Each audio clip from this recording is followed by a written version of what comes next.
제가 이 시간에 이제 전할 말씀은 임박한 주의 재림과 세상 끝에 있을 징조들이란 이런 주제로 이 주제로 말씀을 드리겠습니다. 정말 지금 우리가 살고 있는 이 시대는 비상한 시대에 살고 있습니다. 세상 사람들 그렇게 느끼지 못하지만요, 성경의 예언을 알고 있는 이런 성도들이 봤을 때는요, 말세에서 또 끝입니다. 말세, 지말이라고 그래요. 이 말이 있는데, 말이 꼬리가 이렇게 있습니다. 꼬리가 있는데, 그 꼬리에 그 엉덩이 부위에 붙어 있는 거기서부터 다 마지막까지 꼬리예요. 그 다 꼬리라고 그래요.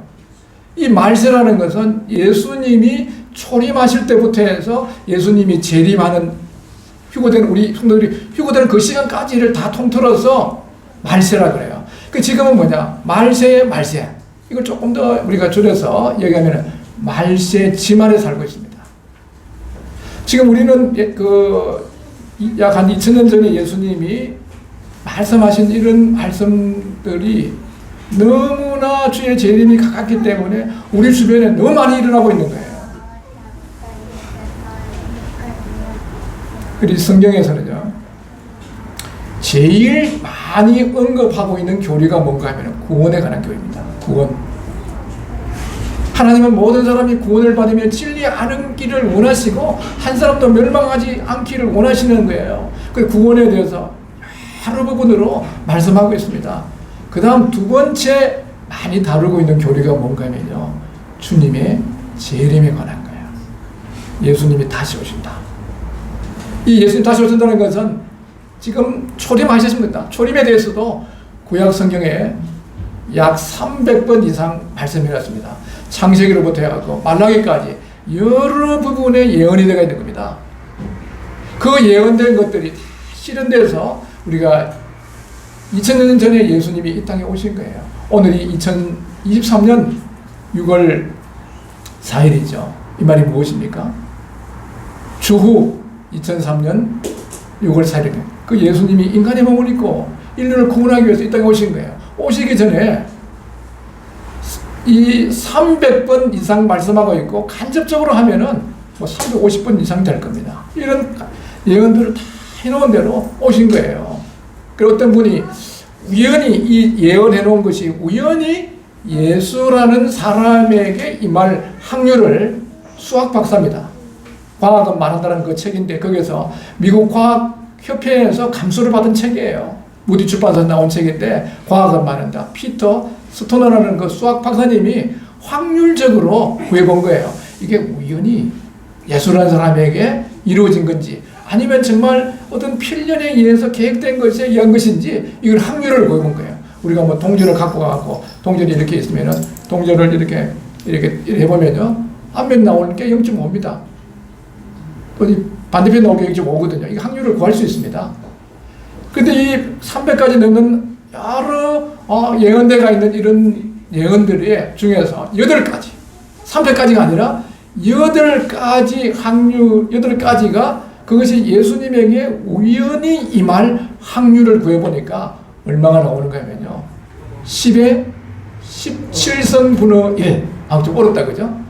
그런데 간단히 얘기하면은, 우리가 이제 100 같으면 10의 2승 이렇게 간단히 쓸 수 있어요. 1억 같으면 10의 8승분의 1 이렇게 쓸 수가 있죠, 그죠? 그리고 10에 이제 공이 몇 개인가 하면요, 17개 분의 1.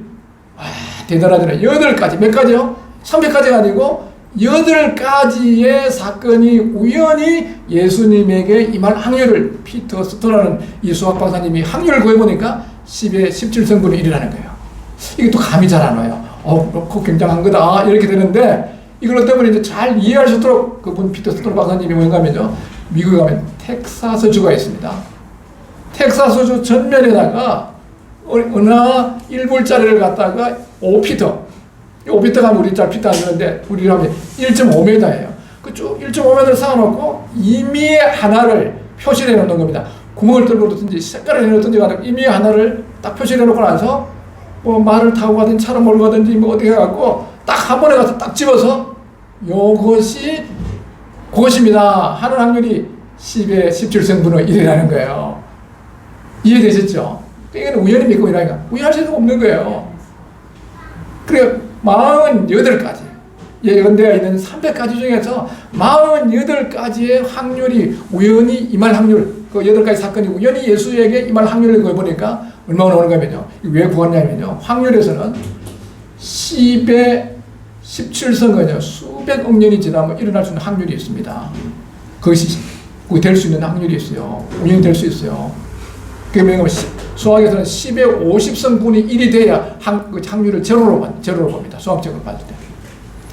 그래 48가지의 사건이 우연히 예수에게 임할 확률을 보니까 10의 157성분의 1.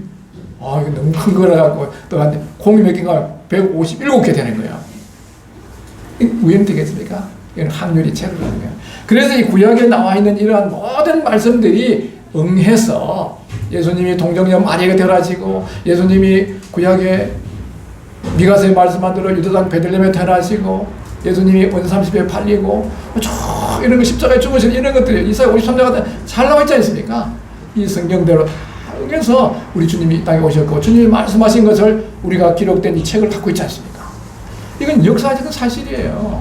그래서 우리는 역사를 히스토리 HIS His story, 그분의 이야기, Jesus 스토리가 바로 역사인 거예요. 그래서 지금 이분은 이 예수님이 누구이세요?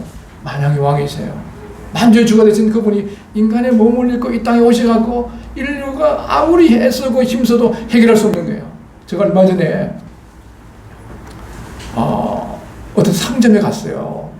그 상점은 어떤 상점이라고? 우리 학교 노작을 해요. 노작이 뭔가 노동과 작업이라고 그래갖고 우리 학교 돌아오게 되면은 고등학교 1학년까지 뭘 하는가 하면은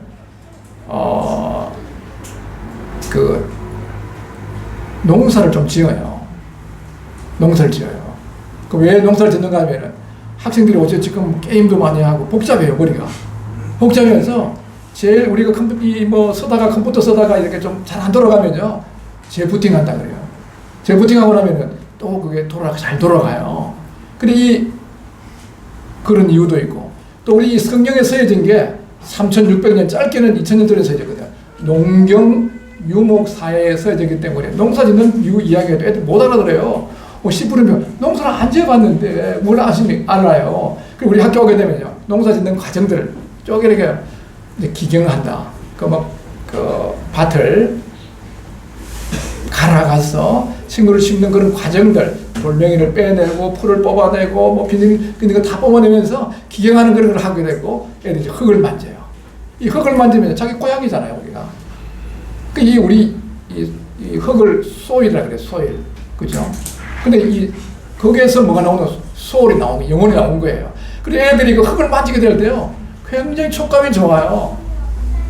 흙을 만지고 또 거기서 식물을 심고 물을 주고 이렇게 하면서 심는 이나 물주는 일은 동일하대. 자라게 하시는 하나님이시더라. 그 권리 말씀 같은 것도 잘 이해할 수 있는 거예요. 그러면서 애들하고 이제 이거 하는데 거기가 이제 뭐 정도 사가오고 이 농기구를 사가오는 그 집인데, 제가 거기 또 갔어요. 봄이 돼서 올해도 가보니까 좀 헐렁하더라고요. 굉장히 물건들이 많이 이렇게 쫙 차가 있고 이러는데, 그 보니까 주인이 안 계셔요. 어디 갔는 줄 알았어요. 그 주인이 어디 가냐 물어보니까 앞에서 묘종을 파는 분이 있잖아요.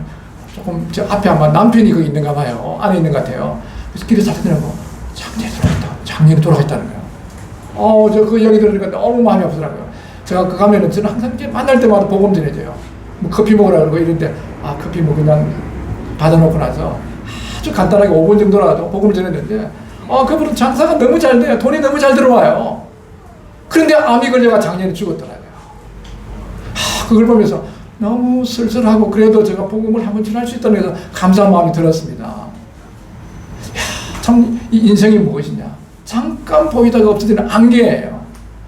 아무리 많이 배우고 많이 가지고 그런 명예를 갖고 있다 할지라도 이 죽음 앞에 누가 견딜 수가 있습니까? 모든 사람이 죄를 범하였으며 하나님의 영광에 이르지 못하고 한 번 죽는 것은 사람에게 정하신 것이요 그건 심판이 있는데 이 죄의 삭수로 죽는 거예요. 이 죄의 문제는 누구도 해결할 수 없습니다. 우리가 곰같이 부르짖고 비둘같이 슬피 울고 이렇게 한다 할지라도 예레미야서 말씀한 대로 구서인이 피부를 희게 할 수 없고 표범이 반점을 없앨 수가 없습니다. 다시 얘기하면은 흑인이 온 천장에 가서 아무리 목욕을 하고 때를 닦아도 백인 될 수 없다는 거예요. 동물을 넣는 얼룩덜룩한 그 표범이 지금 닭고기를 먹고 있으니까 돼지고기 먹이고 소고기 먹인다고 반점이 없어지는 거 아니에요. 종자 자체가 뭔가 그런 거예요. 우리 인생은 그렇습니다. 재종의 출생에서 아무리 애쓰고 힘쓰고 눈물 흘리고 어떻게 할지라도 이 죽음의 문제 해결할 수 없는 거예요. 이걸 일찍 깨달은 분들은요, 살 맛이 안 나는 거예요. 그래서 머리 다 깎아버리고 어디 들어갑니까? 절에 가서 길을 잘못 택한 거예요. 깊이 생각한 건 한데, 그죠? 머리 깎고 지집도 안 가고 장가도 안 가고 해결하려고. 예? 얼마나 이 세상에 수많은 종교들이 그렇게 하고 있습니까? 그런 건 해결할 수가 없는 거죠. 그러나 2000년 전에 하나님이 사람이 되어서 이 땅에 오셔서 우리 인류의 죄악을 친히 그 몸으로 담당하시고 칼보리 십자가에서 마지막 운명하시면서 다 이뤘다 가시면서 우리의 죄를 해결할 수 있는 길을 열어놓는 게 구원의 길을 열어놓지 않습니까? 그리고 죽은 자 가운데서 부활하신 거예요. 몇 명이 봤습니까? 예수님의 제사들도 믿지 않았습니다. 두려워 떨고 있을 때, 마가의 다락방에 있을 때 주님이 그 화려한 예루살렘 성전에 찾아가지 않고 뛰어난 대제사장 있는 곳에 가지 아니하고 두려워 떨고 있는 자에 나가서 너희가 평강이 있을지어다. 주님께서 손을 보이시고 주님의 살아계심을 보여줬어요. 예수님의 이 친동생이었던 야고보는 예수님을 믿지 않았습니다. 왜냐하면 다 양심적이잖아요. 아니 우리 좋은 선지자까지는 믿을 수가 있겠는데 자기 형이 태어나 보니까 형이 있는데 형을 보고 예수 하나님의 아들이라고 그러고 하는데 아니 우리 형님이지 어떻게 예수님이 우리 형 그 하나님 아들이 된다 이건 못 믿겠다 안 믿은 거예요. 언제 믿었느냐? 예수님이 부활하시고 나서 부활한 걸 야고보가 본 거예요. 예수님의 12제가 봤습니다. 야고보가 봤습니다. 그 예수님을 핍박하던 바울이 봤습니다. 그 부활하신 예수님을 500명이 동시에 봤습니다. 고린도서 쓰여질 때는 500명이 동시에 봤어요. 어떤 사건이 일어났을 때 우리가 어떤 지역에서 교통사고 일어나는데 정인이 몇 명 필요합니까? 10명? 아닙니다. 한 명이 보면 정인이 채택되는 거예요. 이 예수님이 부활하시니까 몇 명이 봤냐? 515명 이상이 본 거예요. 몇 번 봤느냐? 최소한 성경에 보면 10번 이상 예수님이 부활하고 나타나시는 것입니다. 그리고 이 땅에 부활하신 이후에 계시면서 저와 함께 계시면서 하나님 나라에 대해서 말씀해 주시고 하늘나라로 올라가신 거예요. 원래 계시던 곳으로 올라가신 거예요. 그 예수님이 다시 오실 때 어떤 세상에서 일이 일어날 건지에 대해서 성경에는 분명히 말하고 있습니다. 예수님이 제자들과 같이 있으면서 물어봤습니다. 주의 임하심과 세상 끝에는 무슨 징조가 있겠습니까? 이렇게 물었을 때 예수님께서 말씀해 주신 거예요. 그래서 성경에는요, 예수님의 재리에 대한 교리가 얼마나 많이 나오는가면요, 신약 성경이 260장이에요. 절로 치면은 7,957절인데 그 중에 318에 언급하고 있습니다. 25구절에 한 번씩 언급해요. 구원 다음으로 가장 많이 언급하고 있는 이 주님이 다시 오신다는 거예요. 근데 지금 우리는 마지막 때가 되면요, 이 주님이 오신다는 얘기하면 우습게 생각합니다. 이게 성경에 이미 예언이 되어 있습니다. 여기 베드로후서 3장 3절과 4절에 보면은요, 먼저 이것을 알지니 말세에 조롱하는 자들이 와서 자기의 정욕을 따라 행하며 조롱하여 이르되 주께서 강림하신다는 약속이 어디 있느냐? 조상들이 잔 후로부터 만물이 처음 창조할 때와 같이 그냥 있다 하니 이렇게 말해요. 먼저 이것을 알아라는 거예요. 뭘 알아요? 말세에 조롱한 자들이 와서 자기의 정욕을 따라 행하면서 조롱하여 이르되 주께서 강림하신 약속이냐? 주님이 다시 오신다는 약속이 어디 있느냐? 이렇게 한다는 거예요. 주님이 분명히 오십니다. 그러나 어느 날 어떤 시간에 오시는지에 대해서는 말씀하고 있지 않는 거예요. 근데 이단들은 뭔가 하면 이걸 잘못 얘기하는 거예요. 그 1992년에 다미 선교에서 예수님이 1992년 10월 며칠 날 오시다 그래가 떠들면서 대단했습니다. 제가 그때 목회하고 있었는데 그 어떤 막 그 사람들 모여가 집회하고 해서 나온 사람들이 얘기해서 성경에는 예수님이 오신다는 날은 그날과 그때는 아무도 모른다고 하는데 당신이 어떻게 아냐? 아, 계시 받았다는 거예요. 그러면 우리한테도 계시 줄 텐데 왜 당신들만 되는가? 그래 내가 그래서 당신들 그 날짜 지나고 나면 욕 볼 거라 그랬어요. 왔습니까? 안 온 거예요. 그 이후 매석하면서 아이고 이상한 사람들이 제대로 놓은 것 때문에요. 예수님 오신다는 이야기를 하도 많이 해가 저기 뭐 잘못된 걸 같이 이야기하고 거의 그 이후로 해서 한국 교회에서 예수님 오신다는 이야기하면 이상한 교회를 보는 거예요. 그거 안 되는 거예요. 성경에서는 예수님 오신다는 말씀 몇 번이요? 318회나 말씀해놨어요. 그리고 마지막 때가 되면 사람들이 조롱하는 거예요. 아이고 저 예수제이들 뭐 어째 예수님 오신다고 웃기는 소리 하고 있네. 예? 그거 옛날부터 그렇게 했어. 아니 말세가 예수님 오실 때부터 말세고 말세 지금 꼴이 끝이 아닙니까? 그러니까 그 어둡게 보이던 그 밤이 점점점 광명한 태양이 떠오르기 때문에 희미하게 보였던 게 밝게 드러나고 있는 거예요. 저는 지금 최근에 일어나고 있는 몇 가지의 그 이야기들, 그 사건들을 통해서 말씀 좀 드리겠습니다. 여기 보면은 누가복음 21장 10절과 11절에 주의 임하신과 세상 끝에 무슨 징조가 있겠냐고 물었을 때 예수님이 이렇게 말씀하셨습니다. 오늘 같이 한번 읽겠습니다. 또 시작. 또 이르시되 민족이 민족을 나라가 나라를 대적하여 일어나겠고 곳곳에 큰 지진과 기근과 전염병이 있겠고 또 무서운 일과 하늘로부터 큰 징조들이 있으리라. 우리를 위해서 기도해요. 주의 임하신과 세상 끝에 무슨 징조가 있냐고 그러니까 민족이 민족을 나라가 나라를 대적해서 일어나겠고 곳곳에 큰 기근과 지진과 전염병이 있겠다는 겁니다. 지금 우리 주변에서 지금 민족이 민족을 그랬는데 뭐 많은 데서 일어나고 있으면서 제가 대표적인 것만 지금 이야기하겠습니다. 이 시리아 내전이 2011년 4월부터 바사르 알-아사드 정부를 출출하게 해서 반군과 정부군이 계속해서 지금 이 내전을 일으키고 있습니다. 지금 계속 신문에 많이 나오고 매스컴에 나오고 있지 않습니까? 이렇게 해서 이 내전으로 인해서 지금 뭐 자중지난이죠. 이렇게 일어나서 시내에 포탄이 터져서 많은 이런 건물들이 파괴가 되고 이 난민들이 얼마나 생겼는가 하면요. 적게는 450만에서 한 600만 명 정도의 난민이 생겼습니다. 그 주지가 없으니까 이런 텐트 속에서 지내고 있습니다. 지금 그 보드피플 사고 하다가 애기 죽은 거 신문에 나온 거 보셨죠? 지금 이 난민촌에 이렇게 텐트만 쳐갖고 이곳에 있는데 이 사람들이 얼마나 되는가 하면요.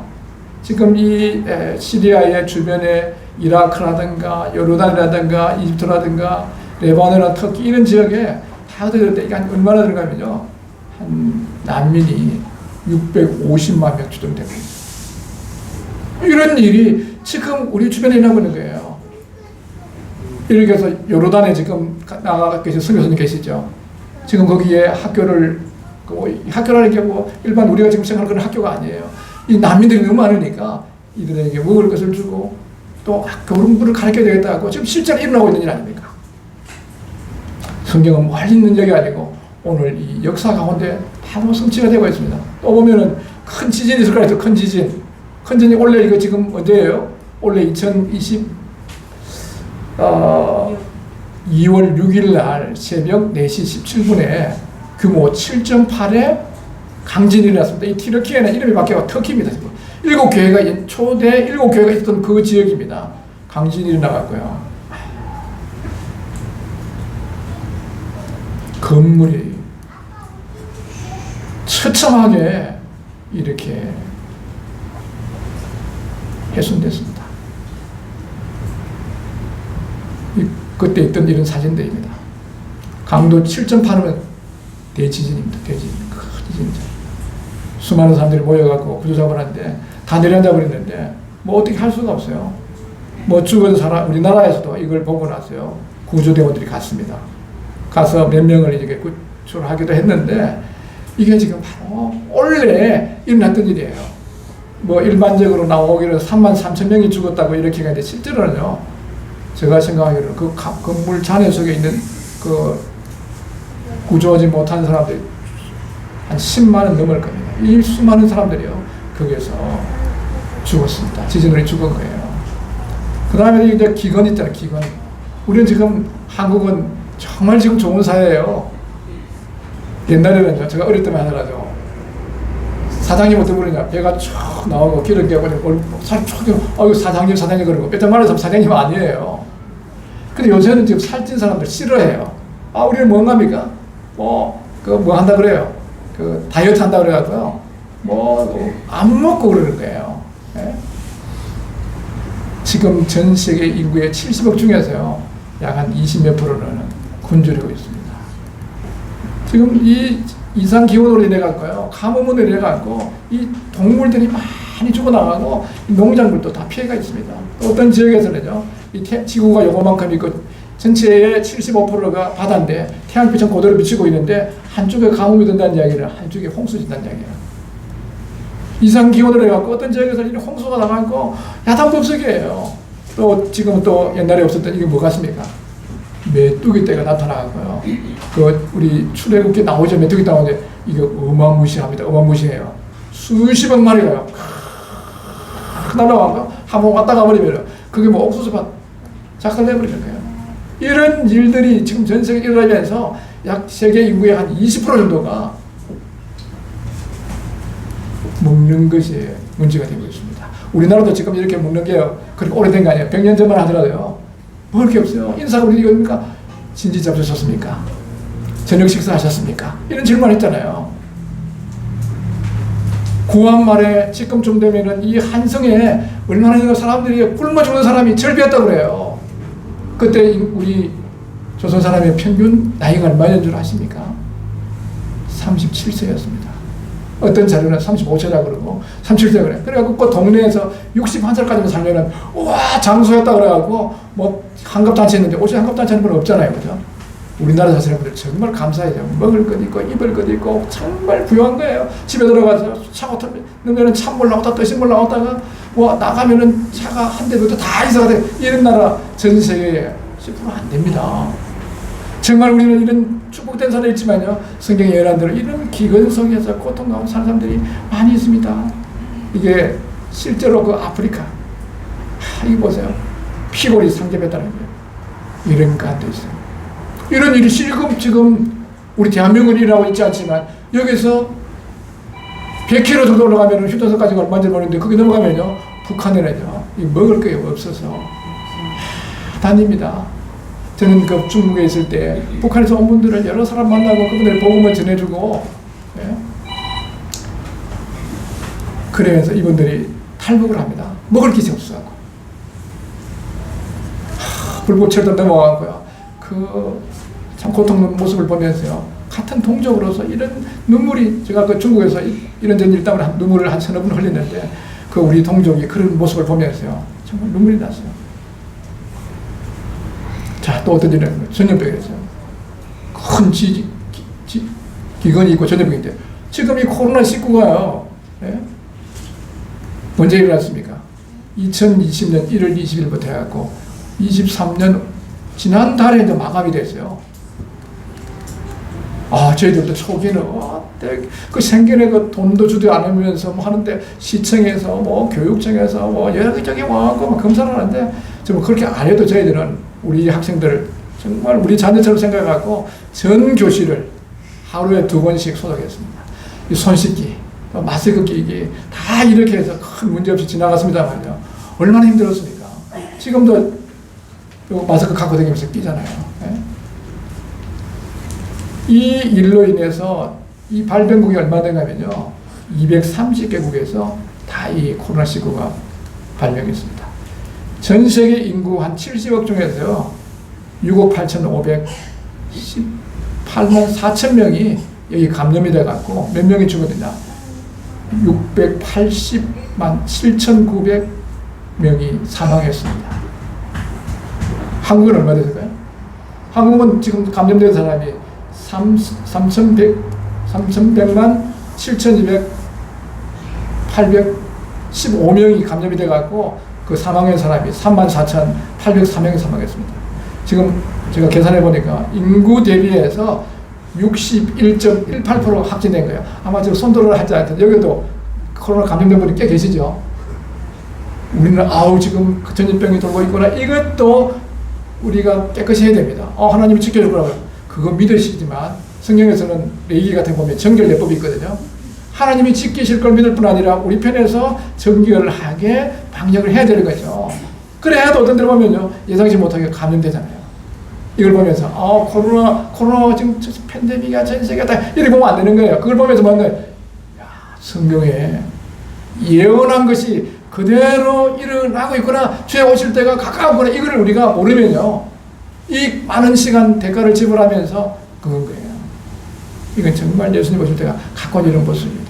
제가 지금 중간에 이제 민족을 나라가 나라를 순서 좀 바꿨어요. 제가 좀 집중적으로 남아있는 시간에 말씀드리려면서 나라가 나라를 대적한다는 거야. 이건 뭔가 하면 아까 전에 민족끼리는 민족 간의 내전이고 이거는 국가 간의 전쟁이에요. 지금 우리 주변에 일어나고 있습니다. 우리 바로 주변은 아니지만 지구상에 일어나고 있어요. 지금 어디서 전쟁하고 있습니까?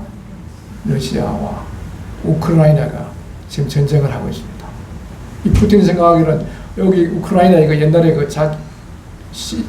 소련 소비에트 연방에서는요, 거기 러시아 소속이거든요.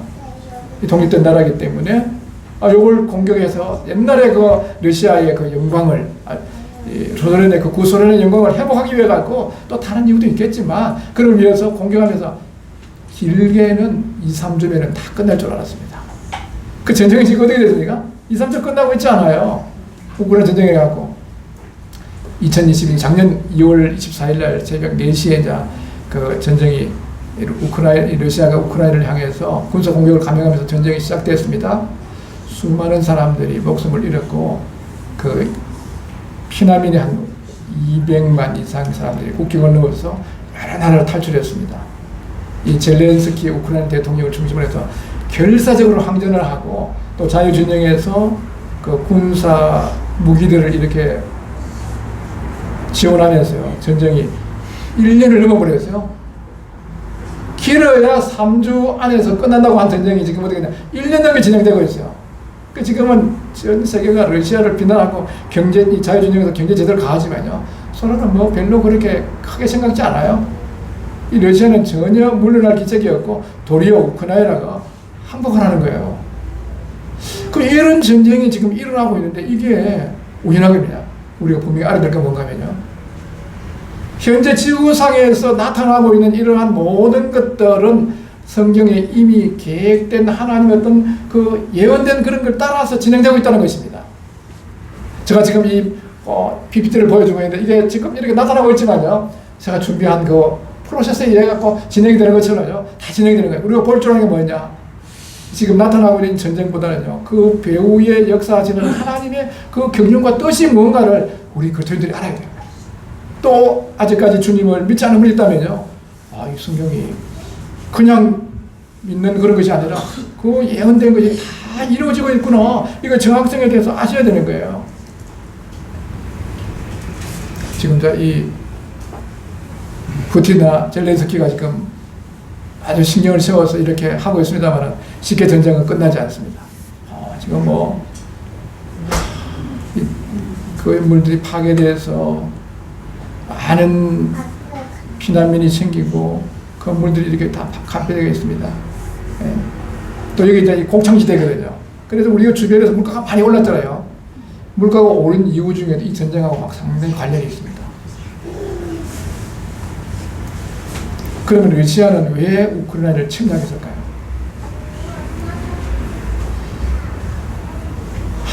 그들이 전쟁을 일으키는 게, 왕들은요, 보의 물과 같아서, 잠언에 보면 보의 물과 같아갖고 다 하나님이 인도하시는 거예요. 우리가 이제 이 왕들이 하고 있는, 대통령들이 하고 있는, 수상들이 하고 있는 이런 것들은요, 그때 그 상황에서 봤을 때는 이해가 안 됩니다. 그러나 다 지나고 보면요, 성경의 예언을 얻어가는 거예요. 우리 예수님이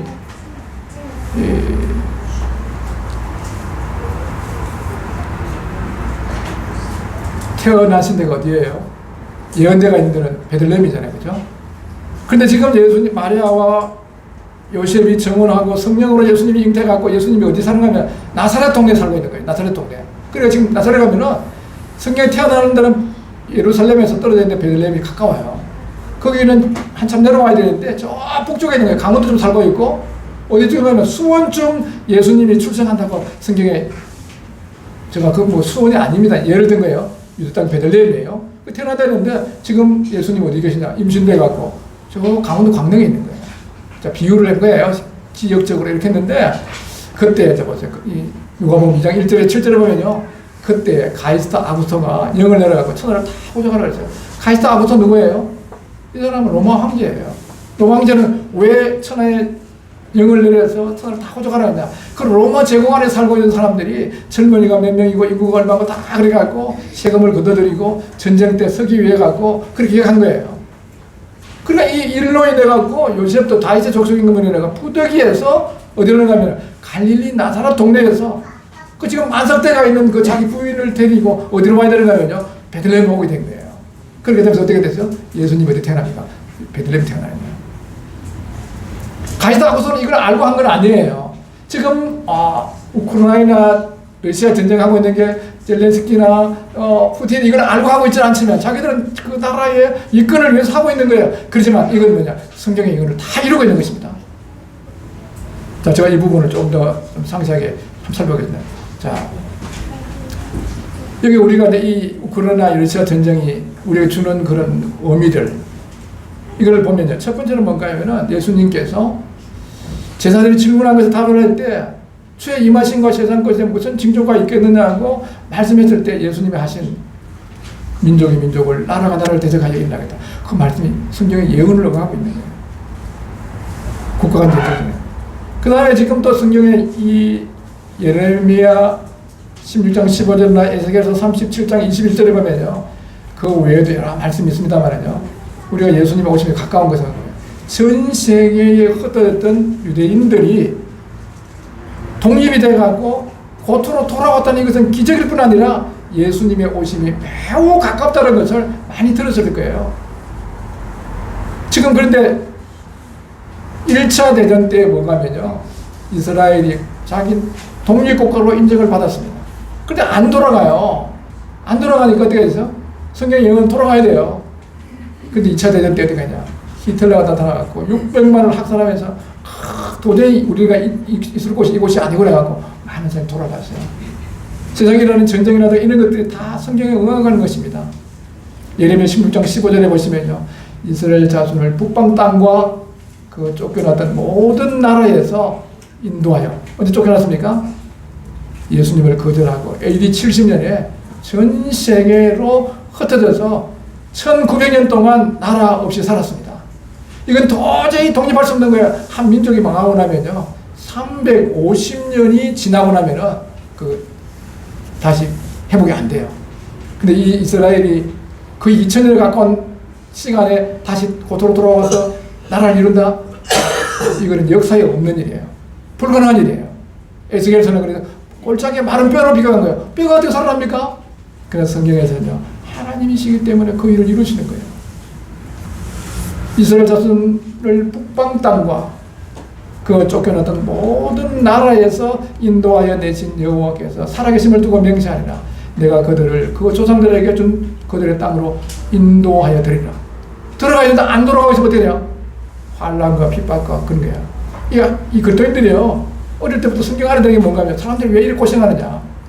대부분의 고생 이유는요. 시편 107편에 보면은 시편 107편에 이렇게 말씀을 하고 있습니다.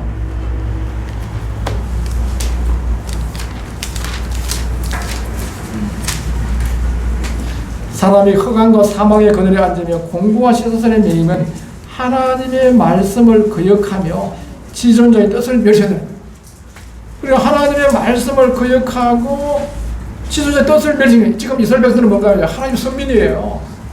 우리 휴고되고 나면 이 지상에 남아가고 요한계시록에 말씀하고 있는 그런 예언들을 성취해야 되는 그런 민족인데 안 들어가고 있을 때 어떻게 되냐? 하나님이 여러 환난 방법들을 통해 갖고 불러드리는 거예요. 또 에스겔서 37장 12절에 보면요. 그들에게 이르기를 주 여호와께서 이같이 말씀하시기를 내가 이스라엘 자손을 잡혀간 여러 나라에서 인도하여 그 사방에서 모아서 그 고국 땅으로 돌아가는 거예요. 그럼 지금 이 우크라이나가 러시아 전쟁하고 이거 무슨 말인가면요. 이 우크라이나 안에 많은 유대인들이 있었습니다. 19세기에 우크라이나에 거주했던 유대인들이 한 193만 명이 돼요. 그 다음에 2차 대전 때에 260만 명 정도가 우크라이나 땅에 거주했습니다. 그리고 히틀러가 학살할 때 600만 중에서 160만 명이 바로 우크라이나에 있던 그 사람들이었습니다. 그리고 2017년에 약 한 7,100명 정도가 귀국을 했고요. 이번 난민 중에서, 이번 한 난민이 한 200만 나오는데, 난민 중에서요, 상당수 유태인들이에요. 그 유태인들이 있는데, 이 우크라이나에 거주하는 유태인들이 어떤 거주하는가면요, 크리스찬 유태인들이 많아요. 그래, 이 유태인들이 이스라엘로 귀환하는 걸 환영을 하는데, 예수 믿는 사람들은 안 돼요. 유태인이라도. 그런데 요번에는 갑작스럽게 전쟁이 터지면서 막 이렇게 되면서 그거 관계없이 남용받으면서요. 상당수의 크리스찬 유대인들이 이스라엘 돌아가게 된 겁니다. 이게 성경을 응하게 하는 거잖아요. 옛날에는 순수한 유대인, 예수님은 아직까지 유대인들을 믿지 않거든요. 이단으로 찍어갖고 죽인 거잖아요. 언제 믿게 됩니까? 대한란 기간 동안에. 그때 예수님이 지상 재림하게 될 때 그 예수를 보고 통하고 믿잖아요. 지금 우크라이나에 있던 크리스찬들이 지금 귀환해갖고 돌아가게 하는 이런 역사를 이루고 있는 겁니다. 또 이번 이 전쟁은요, 이 성경에 보면은 에스겔서 38장 1절에서 8절에 보면은 마지막 때 일어나게 되는 큰 전쟁에 대해서 말씀을 하고 있는데, 이걸 조금 다 읽지는 못하고 찾아보겠습니다. 한번 보겠습니다. 에스겔서, 구약 성경 에스겔서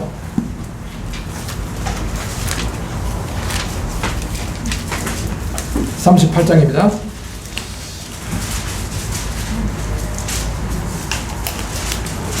조금 어려운 말씀이기도 합니다만은 제가 설명을 하면 충분히 이해할 수 있습니다.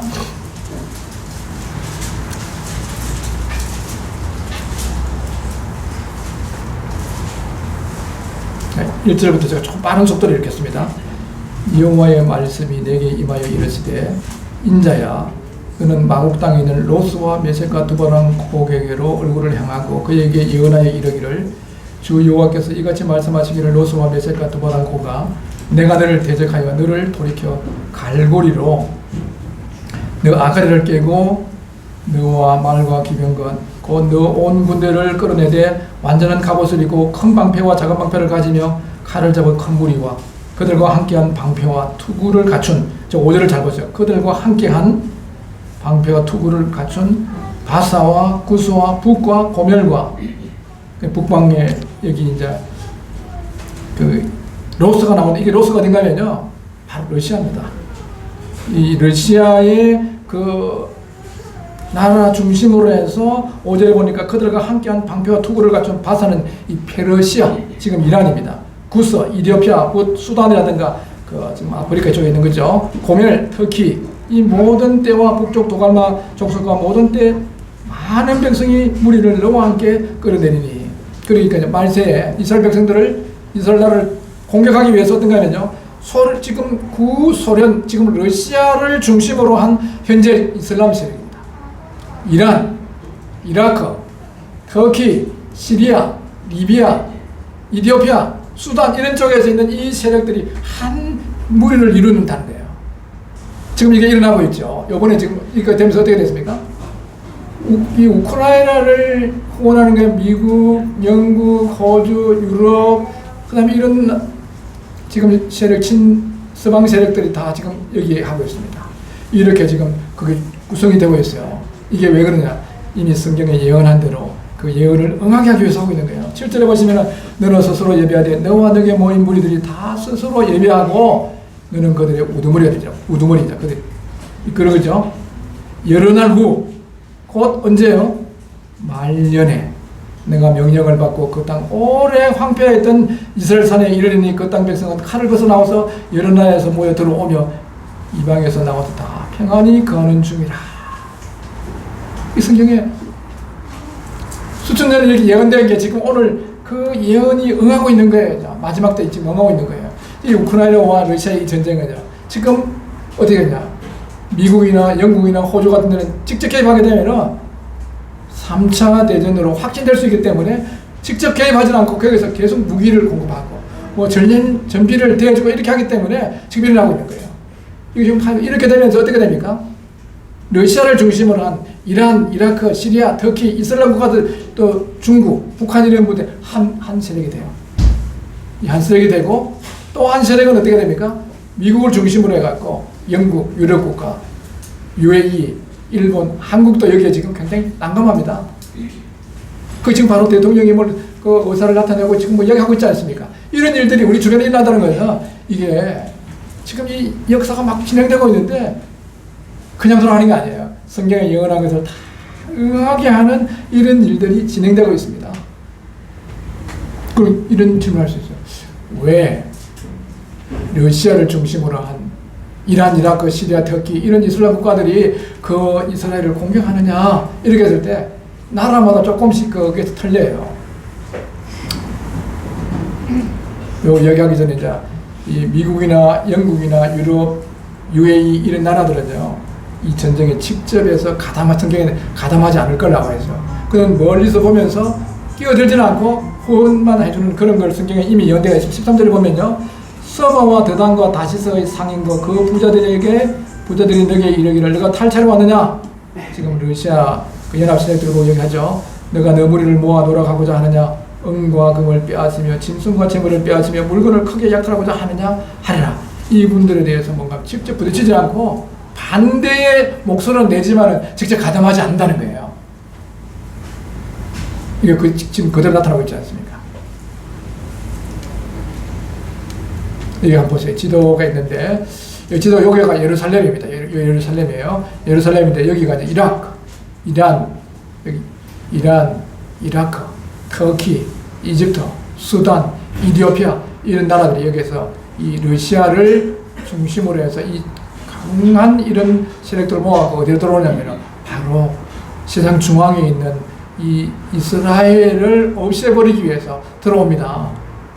왜 그래 들어오는가 하면은, 여기 보니까 이 러시아가 오는 목적은 제가 생각하기로는요, 제 생각입니다. 이번 한 3주 만에 전쟁이 끝날 줄 알았는데, 장기간 되면서 여기 굉장히 많은 이 국가의 그 세금이 많이 소모되면서 어려워지는 거예요. 그렇게 되면서 이스라엘을 공격하게 되는데, 그 이스라엘 땅에요, 많은 광물질과 석유, 가스 등이 있습니다. 어떤 분이 제가 이 신문에 난 걸 이렇게 보니까 그 러시아의 지질학자입니다. 르스키는 사람이 유태인인데 그 신명기에 나와 있는 그 성경을 읽다가 그 신명기 32장에 나와 있는 그 모세가 12지파에게 축복하는 걸 보면서 그 아시엘 지파하고 여러 지파들한테 보니까 거기에 나와 있는 그 말씀을 읽다가 하나님께서 여기 말씀하고 있는 이 말씀들 여기에 놀라운 것이 감춰져 있구나 이렇게 해갖고요, 이분이 성경 말씀을 그대로 믿고 그 10년 정도 이스라엘 땅에 다니면서요 석유 시출을 했습니다. 그 10년 했는데 거의 잘 안 나왔어요. 그런데 10년 정도 지나고 나서요 대단한 석유전을 발견했습니다. 그래서 지금 그 사우디아라비아에 있는 석유보다 조금 매장량이 적을 정도로 이스라엘 땅에 엄청난 석유가 매장되어 있는 거예요. 이걸 지금 뭐 뒤에 제가 한번 요거 보여드리겠습니다. 여기 지금 이 보세요. 여기 지금 올해 신문이 올해 4월달에 신문 난 거예요. 영원한 동산의 보물 성경대로 봤더니 석유 가스가 나왔다. 70년 석유 수입국에서 산유국으로 된 거예요. 지금 여기서 나온 이 가스를 갖고 발전하는데 이스라엘의 그 전기 발전량의 40%를 여기서 지금 떼고 있습니다. 여기 르시키라는 사람이에요. 이 사람이 기보토 올람이라는 회사를 창립해갖고 이 석유 유전과 가스전을 발견하고 여기 지금 나와 있는 실제 그겁니다. 여기 나오는 거예요. 여기 보니까 뭐 매장량이 엄청납니다. 여기 이 지중해죠. 여기 이스라엘인데 아프로디테, 레비아탄, 타미르, 삼손, 아까 여기 나온 타미르 여기 나오는 여기서 그 유전 여기 첫 번째 보여준 여기 타미르 유전이 여기 이제 지중해에서 나오는 건데요. 이 석유를 땡겨와서 하고 있는 거예요. 어마어마한 그 지하 자원이 여기에 들어있기 때문에 이런 것들을 아마 이 러시아는 뺏겨서 오지만요. 또 주변에 있는 이란이나 이라크나 시리아나 터키, 이슬람 국가들은 다른 거예요. 왜냐면요. 그 지금 이스라엘에 가면, 예루살렘에 가면은 황금의 돔, 여기서 갔다 오면 계시죠. 황금의 돔이 있습니다. 여기가 있는 거 보셨죠? 예루살렘에 있는 거. 그건 사실 이스라엘 게 아니에요. 그건 뭐냐면, 아랍에 있는, 아랍 사람들이 있어요. 제가 오래전에 갔다 왔는데, 그때는 제가 갈 때는 한 오래돼갖고, 그 안에까지 들어볼 수 있습니다. 지금 못 들어가요. 들어가 보니까, 거기 장소가 어딘가 하면은 예수님, 아브라함이 이삭을 드렸던 모리아산이에요. 다윗이 그 제사를 드렸던 아리오나 타작마당입니다. 그게 지금 예루살렘 성전이에요. 거기 가면 안에 들어가면은 바위가 큰 게 있어요. 아무것도 없습니다. 황금동만이 쳐놨는데 거기서 마호멧이 성전했다는 곳이에요. 거짓말을 하고 있는 거죠. 그 예수님이 이제 예수님 언제 오시느냐, 오시게 될 때, 지상 재림하게 될 때 바로 그 황금돔이 있는 건너편이 어디 무슨 땅이에요? 감람산이에요. 거기 오시는 거예요. 그래서 이 아랍권들은요, 아주 길을 써갖고 이스라엘을 지구상에서 없애버리려고 힘쓰고 있는 거예요. 그래서 같이 연합군으로 옵니다. 그것이 지금 다 형성되고 있어요. 그리고 이 예수님이 이제 다시 오기 때 오시면 어떻게 됩니까? 오시게 되면요, 우리가 이제 그 예수님 오시게 되면 휴거 되겠죠. 다시 오시겠죠. 그러고 나서 이스라엘 백성들이 상당수가 회개하고 돌아와서 주님이 이스라엘 백성을 중심으로 해서 천년왕국이 됩니다. 전 세계를 통치하는 이 역사를 막으려고 그 러시아와 이 이슬람권이 막고 있는 지금 세력이 형성되고 있어요. 얼마나 지금 현실적으로 나타나고 있습니까? 이런 걸 보면요, 뭘 알아야 되냐. 우리는 그곳에 가까이 있지 않지만 이런 걸 보게 될 때, 야, 주의 오심이 너무 가까이 왔구나. 아직 구원받지 못하신 분은 빨리 구원받아야 돼요. 이거 지금 우리가 엎어놓는 거 아닙니다. 제가 작년에 거기에 있어요. 그거 아줌마 보고 나서 주님, 그러니까 그분은 장사가 너무 잘 되고 이러니까 자꾸 커피 먹으라 그러고 별 관심이 없어요. 반대를 하진 않는데요.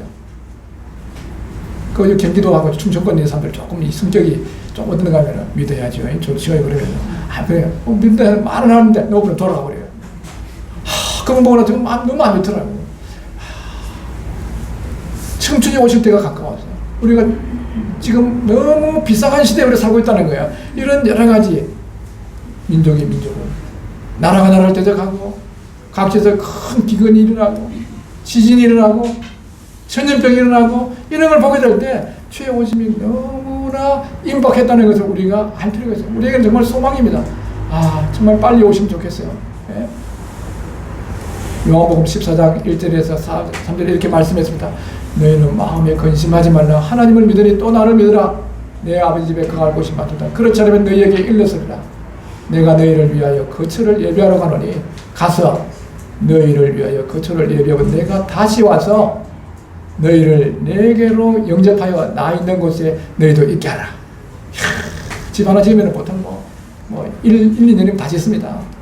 궁전 짓는데도 40년 이렇게 지금 짓는데 걸리는데 우리 지금 거할 곳은 몇 년 걸려요? 거의 2000년을 짓고 있어요. 다이아몬드를 짓고 성경에 나오는 거 보면요, 그 여러 가지 보석들 내갖고 너무 멋진 집을 짓고 있습니다. 그 이제 주님이 날아가게 되면 눈물도 고통도 아픈 것도 죽는 것도 슬픔도 다 없는 그곳에 기다리고 있는 거예요. 그날이 점점 가까이 옵니다. 우리에게는 기쁨의 날이에요. 아, 저는 사모님들 학교에서 제가 일해보니까요, 목회할 때보다 한 3배나 힘들어요. 이야, 애들 처음 들어올 때는 말 잘 듣는데 사춘기 들어오면 감당이 안 돼요. 근데 그 시간 또 같이 하면서 지나고 나면 또 변화되잖아요. 이런 딱 집에 가면 딱 파김치 돼버립니다. 딱 누우면서 이대로 천국 가면 좋겠다. 그래서 또 아침에 일어나요. 이러면 부활의 아침, 부활의 그날이 있어. 이 소망을 가잖아요. 예수님이 이제 올라가시면서 이 말씀을 마치시고 그들이 보는데 올라져 가시니 구름이 그를 가리어 보이지 않게 하더라. 올라가실 때 제자들이 자세히 하늘을 쳐다보고 있는데 흰 옷 입은 두 사람이 그들 곁에 서서 이르되 갈릴리 사람들아 어찌하여서 하늘을 쳐다보느냐. 너희 가운데서 하늘로 올려진 이 예수는 어떻게 해요? 하늘로 가심을 본 그대로 오시리라 말씀한 거예요. 예수님 오시는 거예요. 내가 뭐 오신다고 해서 오는 게 아니고요. 성경에 하나님의 계획 속에 들어있기 때문에 오시는 게 안 오신다고 안 오시는 게 아니에요. 여러분 생각 중요한 게 아니에요. 우리 생각 너무 가까이 왔습니다. 자, 여기 데살로니가서 4장 14절에서 17절에도 주께서 호령과 천사장의 소리와 하나님의 나팔소리로 친히 하늘로부터 강림하시니 그리스도 안에서 죽은 자들이 먼저 일어나고 그 후에 우리 살아남은 자도 그들과 함께 구름 속으로 끌어올려 공중에서 주를 영접하게 하시니 그리하여 우리가 항상 주와 함께 있으라. 주님 먼저 주 안에서 돌아가신 주님 날아가신 분들 먼저 부활합니다. 그리고 우리도 주와 같은 몸으로 변화되어서 휴거되는 그날이 너무 가까이 와 있는 거예요. 이런 걸 보면서 우리 가족 중에서 아직 믿지 않은 분들은요 꼭 주님을 믿으시기 바랍니다. 우리는 지금 뭐 굉장한 그런 건물을 갖고 있는 것도 아니고 대단한 사람들이 모인 거 아니지만요 주님 여기 함께 하시는 거예요. 하나님은요 그런 궁전을 그렇게 좋아하지 않으세요. 제가 극동방송에서 한 얼마 동안 방송을 했는데 많은 그 교파에 있는 분들 많이 만났어요. 만나보면요 부산에 가면 제일 큰 교회가 있어요. 바로 극동방송이 돼 있어요. 한 2만 5천 명 거예요. 그 뭐 특별한 집사님들 뭐 다 만나보면요 거듭난 사람들이 많지 않아요. 근데 지금 여기 보면 대다수의 분들이 구원받아 있는 분들이 얼마나 귀중한 거예요. 주 예수를 믿어라 그러면 너와 너 집이 구원을 받으라 약속한 대로 정말 하나님은 기다리고 계신 거예요. 우리 가족 중에 믿으시면요 함께 우리 거듭난 이런 분들이 계신다는 게 얼마나 축복입니까.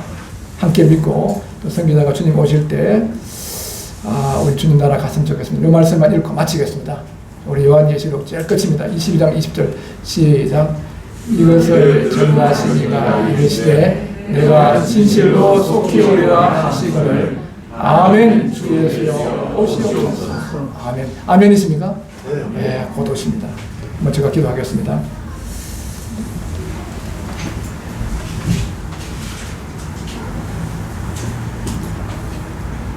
모든 사람이 죄를 범하여 하나님의 영광에 이를 수가 없었고 또 죄의 삭은 사망이며 한 번 죽는 것은 사람에게 정해진 이 불변의 진리 앞에 누구도 죽음을 피할 수 없는데 우리 주님이 땅에 오셔서 사망을 피하시고 생명과 썩지 않을 것을 드러내 주신 것을 감사합니다.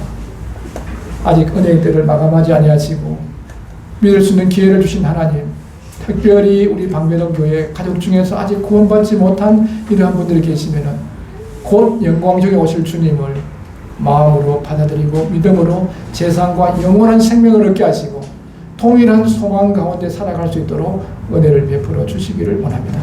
오늘 주님이 주의 임하심과 세상 끝에 일어날 이러한 징조들 우리 곁에 오늘 우리 곁에 너무나 명백하게 나타나는 걸 보게 되면서 하나님 말씀이 그대로 임하고 있는 것을 보면서 또 우리 또한 우리의 머리를 하늘로 두고 영광중에 오실 주님을 기다리는 이러한 소망의 삶을 깨어있는 삶을 살 수 있도록 은혜 베풀어 주시기를 원합니다. 교훈에 감사드리옵고 예수님의 이름으로 기도하였습니다. 아멘.